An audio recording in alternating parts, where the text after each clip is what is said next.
For over 1,000 years, we knew very well not all air is fit to breathe. What we had yet to unravel is how what we can't see can kill us. Is so tiny that it can be seen only through a microscope. And even when we did learn, decades passed before we would meaningfully act on the knowledge. It would take an epidemic and devastating loss of life to, at last, convince us the ordinary face mask has the ability to save lives.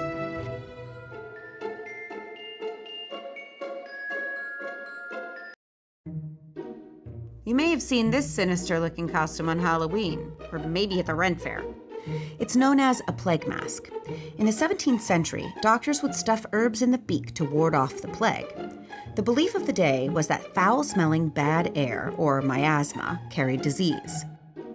The herbs, of course, did not protect them. Still, by wearing a mask, they were onto something. The creation of a truly functional mask will have to wait until the miasma theory is disproven and the more modern germ theory is accepted. In 1878, New York physician A.J. Jessup discovers a cotton ball keeps bacteria from entering a test tube. This observation compels him to recommend a simple cotton filter worn over the mouth during surgery to slow the spread of contagious diseases. By all accounts, his recommendation goes nowhere.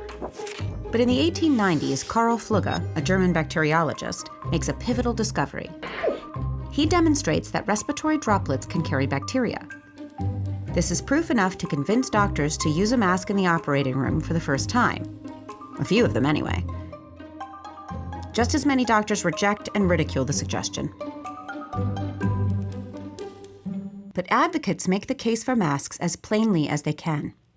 In 1905, American physician Alice Hamilton describes how one can even see a continuous spray of saliva coming from the mouth of the surgeon.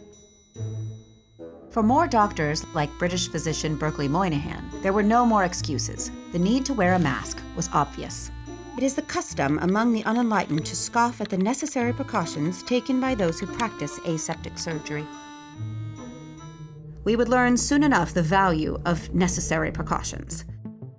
The lesson comes during what would be known as the Great Manchurian Plague of 1910. The epidemic claimed 60,000 lives in mere months.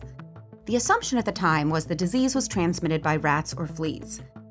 The discovery that the plague was in fact transmitted human to human by breath and saliva is made by Dr. Wu Lin-te, who would go on to be known as the father of the Chinese health system. In response, Wu devises a more robust and tighter-fitting version of the surgical mask, effectively creating the first modern respirator mask, a mask capable of preventing the user from inhaling infectious particles. Wu requires all doctors, nurses, and burial workers to wear the new mask. Yet a renowned doctor famously rejects Wu's advice. Dr. Gerard Mesny of France has his own theories on the plague, supported by little more than his racist convictions. What can we expect from a Chinaman? Mesny argues. Within days, Mesny is dead, from the plague. Dr. Wu's mask design goes on to become the template for the modern respirator mask, and it's just in time. When the so-called Spanish flu epidemic hits the U.S. in 1918, doctors, medical staff, police, even residents in selected areas are required to wear a mask similar to Wu's design to combat the spread. The surgical mask catches on as well. Based on a study of over 1,000 photographs of the era, by 1935 it's estimated most doctors are wearing one. By then, reusable cotton masks give way to disposable paper ones. Scalpel. And by the 60s, synthetic materials are introduced.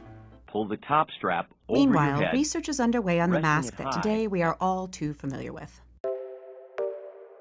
The now practically iconic N95 respirator mask gets its design inspiration from a bra. In the 1950s, designer Sarah Little Turnbull develops a bubble surgical mask for 3M. Initially, the new mask is sold strictly as a dust mask. Push inward while moving But as your filtering fingertips down technology both sides of the advances, nose. in 1995 it is Position of the certified for use in a respirator. medical setting. Inhale and exhale sharply.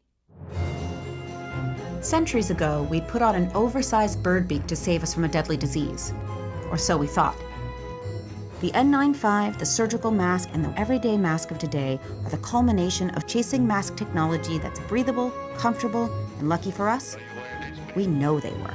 Pretty soon you don't even know you got it on.